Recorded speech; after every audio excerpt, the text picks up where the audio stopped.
Yves-Marie Paulet, vous êtes le vice-président de l'Université de Bretagne occidentale, aussi on peut dire à l'origine de l'IEM, qui est quand même l'enseignement, formation supérieure et recherche par excellence avec à l'ABEX. Qu'est-ce que veut dire aujourd'hui Mère Éducation et votre 6e université d'été? Alors, Mère Éducation est née il y a maintenant 6 ans de l'idée qu'il fallait trouver des relais compétents pour amener la société dans la science, et notamment celle des océans. Et la réflexion est née par analogie avec quelque chose qui existe à Toulouse, d'ailleurs, qui s'appelle Espace Éducation.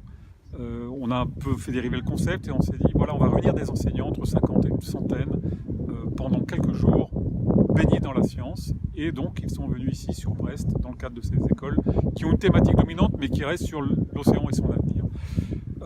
C'est un moment qui est intéressant à plusieurs titres. D'abord, c'est que c'est un lieu de pluridisciplinarité. Alors, pas seulement du côté de la science, c'est-à-dire qu'évidemment, il y aura des économistes, des physiciens, des biologistes, mais du côté des enseignants. Délibérément, nous avons des enseignants de SVT, évidemment, souvent majoritaires, surtout au début, mais de moins en moins, des enseignants de lettres, de physique, de mathématiques, etc. etc.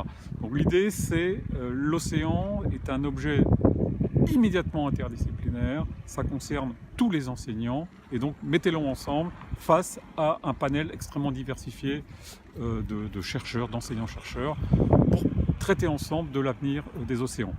Donc voilà un peu le cœur du concept Mère Éducation. Il y a un objectif sous-jacent, c'est aussi d'impacter le système d'éducation nationale à travers les programmes. L'océan a une place décomposée, je dirais.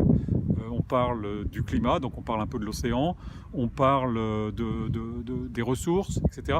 Le thème océan n'est jamais globalisé. Et ce qu'on a vu aujourd'hui dans les réunions de ce matin, c'est qu'il y a une attente très forte d'une approche systémique, intégratrice, qui va permettre à l'étudiant de recomposer finalement ce qu'était le savoir, je dirais avant la révolution du 19e, où on a commencé à segmenter, aller sur le savoir comme un tout. C'est un des objectifs, et l'océan est un excellent objet pour faire le savoir comme un tout.